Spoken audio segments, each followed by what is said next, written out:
गुरु ब्रह्मा गुरु विष्णु गुरुदेव महेश्वर गुरुरेव परम ब्रह्म तस्मै श्री गुरवे नमः। परम प्रेममय जुग पुरुषोत्तम श्री श्री ठाकुर अनुकूल चंद्रेर आतुल चरण जानाई आमार शतकोटी प्रणाम। जय गुरु सकल इष्टप्राण दादा मायरा। नाहि आर भय नाहि संशय नाहि आर आगु पिछु, पेয়েছি সত্য লোভিয়াছি পথ, সরিয়া দাঁড়ায় সকল জগৎ। নাই তার কাছে জীবন মরণ নাই নাই আর কিছু, হৃদয়ের মাঝে পেতেছি শুনিতে দেববাণীর মতো। উঠিয়া দাঁড়াও আপন আলোতে, ওই চেয়ে দেখো কত দূর হতে তোমার কাছেতে ধরা দেবে বলে আসে লোক কত শত। ওই শোনো শোনো কল্লোল ধ্বনি ছোটে হৃদয়ের ধারা, স্থির থাকো তুমি জাগে প্রদীপের মতো আলোসতে আগে। এ নিশীথ মাঝে তুমি ঘুমাইলে ফিরিয়া যাইবে তারা। প্রত্যেক সত্তার বাঁচা বাড়াকে যে আচরণ ধরে রাখে তাই ধর্ম। সেদিনটা ছিল 2015 সালের এপ্রিল মাসের 8 তারিখ। ঋত্বিক সম্মেলনে পূজ্যপাদ মেজদা সকল সৎসঙ্গীদের উদ্দেশ্যে বিশেষভাবে শিক্ষা দেওয়ার জন্য তার অমৃত কথা বললেন। আমরা প্রত্যেকেই পরম দয়ালের শ্রী চরণে প্রার্থনা জানাই, পরম দয়ালের কাছে সমস্ত কামনা বাসনাকে জানাতে থাকি, সমস্ত কিছুকে পাওয়ার আশা করি।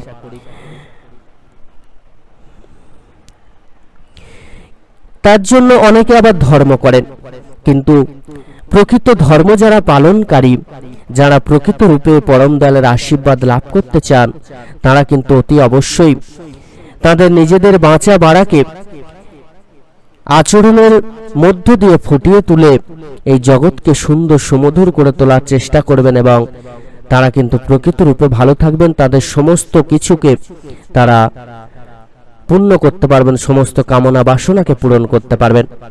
তিনি বলছেন প্রত্যেক সত্তার বাঁচা বাড়াকে যে আচরণ ধরে রাখে তাই ধর্ম। ধর্ম রূপায়িত হয়ে ওঠে বৈশিষ্ট্য পালি আপুরমান জীবন্ত আদর্শে। তিনিই পুরুষোত্তম, তিনিই ইষ্ট, তিনিই মুক্ত ঈশ্বর। স্বীয় বৈশিষ্ট্য অনুযায়ী বৈশিষ্ট্য পালি আপুরমান জীবন্ত আদর্শ বা তার জীবন্ত প্রভাবে নিরবিচ্ছিন্ন ভাবে সংলগ্ন না থাকলে আমরা কিছুতেই ধর্মচরণ লাভ করতে পারি না, ধর্ম অধরাই থেকে যায়। বর্তমানে ধর্মের সংজ্ঞাটা একটু আলাদা হয়ে গিয়েছে। দেখতে পাচ্ছি বর্তমানে কিছু কিছু মানুষ আছেন যারা ধর্মটাকে একটা নির্দিষ্ট জায়গায় নিয়ে চলে গিয়েছেন, স্বার্থের জায়গায় নিয়ে গিয়েছেন, যারা নিজেদের স্বার্থ চরিতার্থ করার জন্য ধর্মটাকে বেশি করে দেখানোর চেষ্টা করছেন। আবার অনেক মানুষ আছেন যারা সাজসজ্জায় বিশ্বাসী, যারা বেশভূষণে বিশ্বাসী, যে বেশভূষণ যত আমরা করতে পারবো, যত আমরা সাজসজ্জা পরে বেশ গুরু গুরু ভাব নিয়ে চলতে পারবো, তাহলে আমরা প্রকৃত রূপে ধর্ম করছি। কিন্তু পরম দয়াল যুগপুরুষোত্তম শ্রী শ্রী ঠাকুর অনুকূল চন্দ্র আমাদেরকে সেই ধর্মের কথা বলেননি। তিনি বলেছেন ধর্ম তোমার আচরণের মধ্য দিয়ে ফুটে উঠবে। ধর্ম সেটাই যে আচরণের মধ্য দিয়ে তুমি প্রত্যেককে ভালোবাসতে পারো, তুমি প্রত্যেককে ভালো রাখতে পারো, নিজে ভালো থাকবে, নিজেকে বাঁচিয়ে অপরকে বাঁচানোটাই হলো প্রকৃত ধর্ম। তাই তো আমাদের আচরণকে আগে ঠিক করতে হবে। আর ধর্ম রূপায়িত হয়ে ওঠে বৈশিষ্ট্য পালি আপুরমান জীবন্ত আদর্শে। তাই সেই জীবন্ত আদর্শ বা ইষ্টগুরু পুরুষোত্তম তাঁর চরণে ঠাঁই নিতে হবে, না হলে কিন্তু প্রকৃত ধর্ম পালন এ যুগে সম্ভব নয়, না হলে ধর্ম অধরাই থেকে যাবে। বুক ফাটানো টান যেখানে, প্রাণ সেখানে ধায়, তারই মন পেতে গিয়ে তার ভাবই সে পায়। সীমায়িত অসীম কারণ পুরুষোত্তম নিরবিচ্ছিন্ন ভাবে লেগে থাকবার জন্যই চাই দীক্ষা, চাই যজন যাজন ইষ্টবৃত্তি সস্তন সদাচার। জীবনের সবকিছুই প্রযুক্ত হওয়া চাই তাঁরই প্রীত্যর্থে, তাঁরই স্বার্থে, তাঁরই প্রতিষ্ঠায়। যখন আমরা আমাদের প্রভুকে প্রতিষ্ঠা করার জন্য নিজেদেরকে উৎসর্গ করতে পারবো, সমস্ত কর্ম করতে পারবো, যজন যাজন ইষ্টবৃত্তি সস্তয়নী সদাচার এই সমস্ত কিছুই যথাযথভাবে পালন করতে পারবো, তখনই কিন্তু প্রকৃত রূপে আমরা তার আশীর্বাদ লাভ করতে পারবো। আর এই যে আমাদের সঠিকভাবে চলন চরিত্র আচার আচরণের কথা বলা হচ্ছে, সেটা তখনই সম্ভব যখন আমরা জীবন্ত আদর্শকে ধরে চলতে পারবো, যখন আমরা জীবন্ত আদর্শের যে সমস্ত পথ, সেই পথকে অবলম্বন করে তার প্রত্যেকটা বিধিবিধানকে মেনে চলতে পারবো। তাতেই আমরা আমাদের অহংকার, ব্যক্তিগত কামনা বাসনা, পবিত্রী পরায়ণতার ঊর্ধ্বে উঠতে পারি। তাঁর প্রতি নিষ্ঠাই আমাদের জীবনের সব বাধা বিঘ্ন, দুঃখ কষ্ট সুখ ঐশ্বর্য কামনা বাসনা অতিক্রম করিয়ে দেয়। জগতের কোনো ব্যথা বা প্রলোভনই আমাদের জীবন বৃদ্ধির দুর্বার অগ্রগতিকে রুদ্ধ অবসন্ন করে দিতে পারে না। আমরা হয়ে উঠি চির অপ্রতিরোধ্য, চির অপরাজেয়। বর্তমান যুগে যেটি দেখা যাচ্ছে, মানুষ বেশিরভাগ কাপুরুষ হয়ে গিয়েছে। মানুষ মিথ্যার আশ্রয় গ্রহণ করতে শুরু করেছে। মানুষ যারা অত্যাচারী, চোর, গুন্ডা, যারা দুর্নীতিবাজ, তাদের চরণে নিজেদেরকে উৎসর্গ করার চেষ্টা করছে। আর এটা এই জন্যই সম্ভব হচ্ছে, তারা কিন্তু প্রকৃত রূপে ধর্মাচরণ করেন না। তারা প্রকৃত রূপে সেই ইষ্টগুরু পুরুষোত্তমের চরণ আশ্রয় নেননি বলে তাদের চাল চলন আচার চরিত্র, তাদের ব্যবহার, তাদের যে কাপুরুষতা, এই সমস্ত কিছুকে তারা ঠিক করতে পারেননি। মানুষ তখনই কাপুরুষ থেকে সৎ চরিত্রবান নিষ্ঠাবান মানুষে উঠতে পারবেন, শক্তিশালী মানুষে উঠতে পারবেন, যখন তিনি প্রকৃত রূপে জীবন্ত আদর্শের পথকে অনুসরণ করে চলতে পারবেন। আর তখনই কিন্তু সমাজ বাঁচবে, দেশ বাঁচবে, পৃথিবী বাঁচবে। কেননা তখন কোনো প্রলোভনই তাদেরকে স্পর্শ করতে পারবে না। জীবন বৃদ্ধির দুর্বার অগ্রগতিকে রুদ্ধ অবসন্ন করে দিতে পারবে না। তখন তারা দুর্বার গতিতে এগিয়ে চলতে পারবেন, কোনো ভয় পাবেন না। কোনো প্রলোভন, এই যে মিথ্যা প্রলোভন দেখানো হচ্ছে, তার জন্য মানুষ মিথ্যাকে আশ্রয় করছে, অসৎকে আশ্রয় করছে, দুর্নীতিবাজকে আশ্রয় করছে, এটা কিন্তু তখন আর সম্ভব হবে না। জগতে কিন্তু মন্দের কোনো নিরপেক্ষ অস্তিত্ব নেই। তার উদ্ভবই হয় আমাদের ইষ্ট বিমুখতা প্রসূত অজ্ঞানতা থেকে।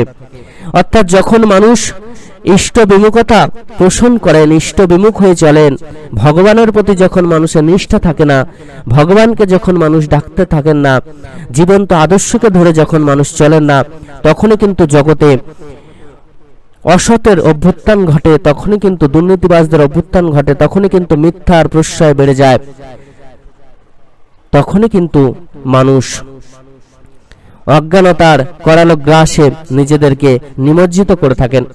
তাই তো ইষ্টমুখী চলন আমাদের গ্রহণ করতে হবে। ইষ্টমুখী চলন অকাট্য করে তোলবার মধ্যেই আছে সব মন্দের, সব অসতের নিরসন।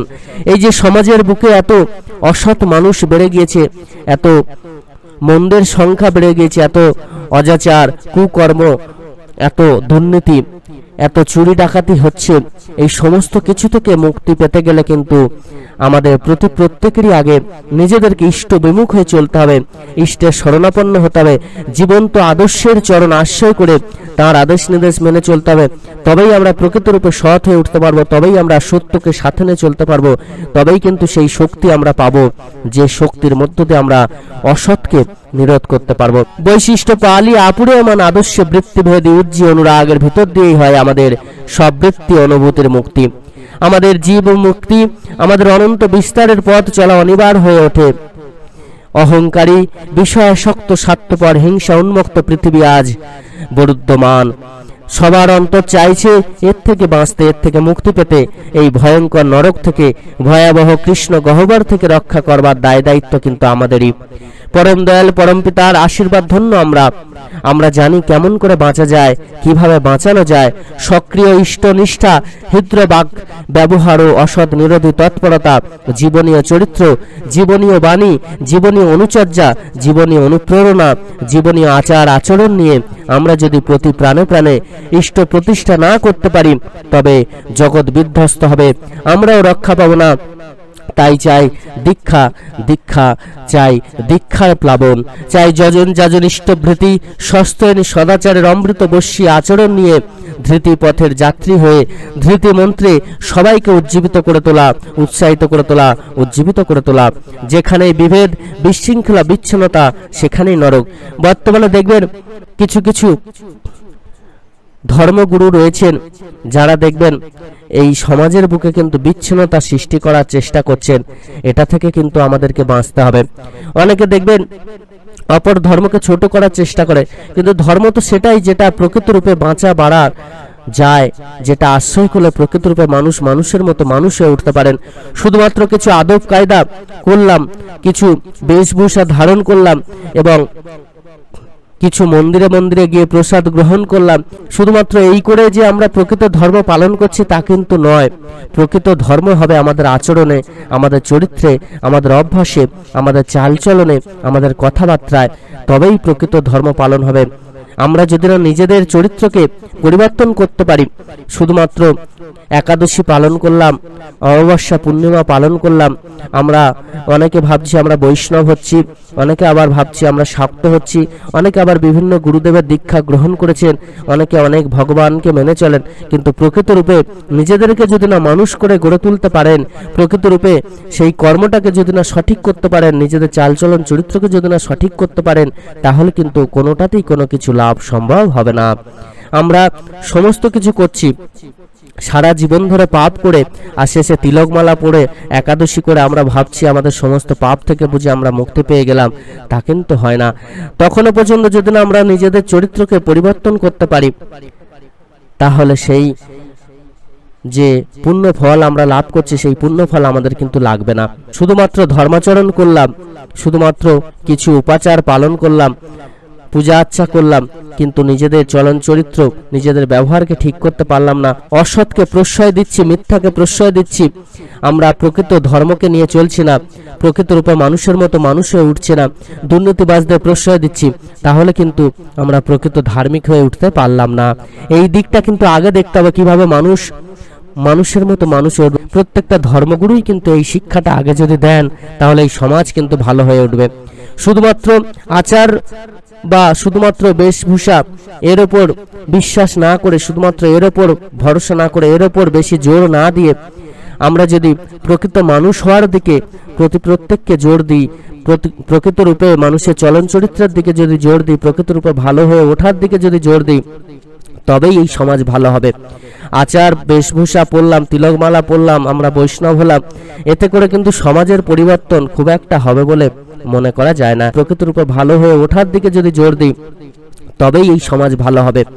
আচার বেশভূষা পরলাম, তিলকমালা পরলাম, আমরা বৈষ্ণব হলাম, এতে করে কিন্তু সমাজের পরিবর্তন খুব একটা হবে বলে মনে করা যায় না। এতে করে কিন্তু সমাজের পরিবর্তন কখনোই হবে না। তাই তো বর্তমান যুগে দেখুন না, এত তো মানুষ হয়েছেন, এত ধর্মাচরণ করছেন, কিন্তু সমাজের পরিবর্তন কোথায় হচ্ছে? মানুষ মানুষের মতো মানুষ কোথায় হচ্ছেন? এটা কিন্তু ভাবার সময় হয়েছে।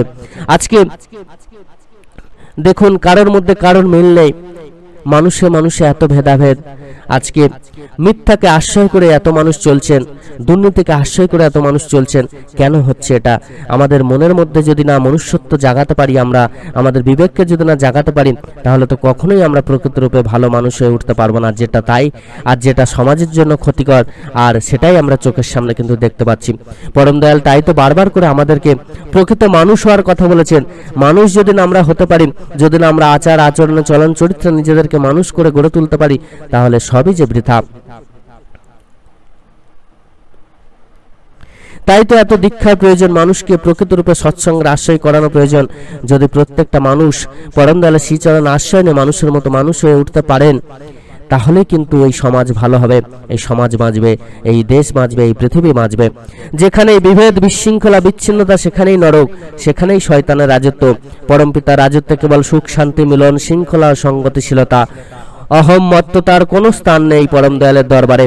পরম করুণাময় পরম দয়াল পরম পিতার সেবক আমরা। এখন আর আমাদের শ্লথ হলে চলবে না, শিথিল হলে চলবে না, আলস্য হলে চলবে না।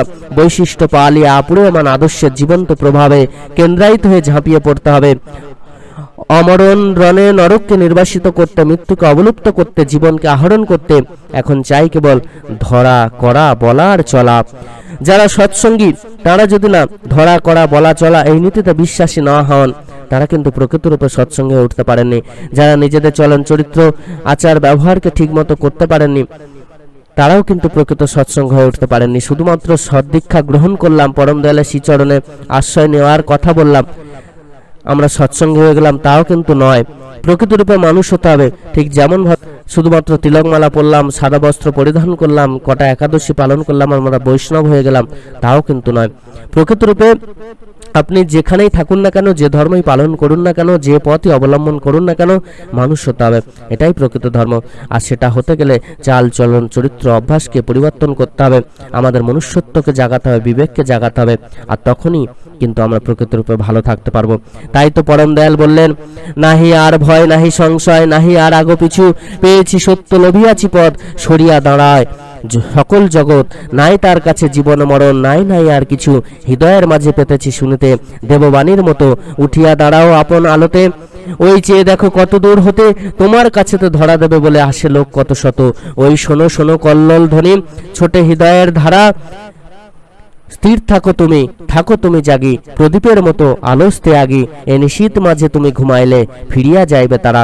হে পরম দয়াল, হে পরম পিতা, হে পরম যজ্ঞ, জগতের প্রতিটি জীবনে, প্রতি রন্ধে, প্রতিটি অনু পরমাণুতে তোমারই জয় জয়কার হোক।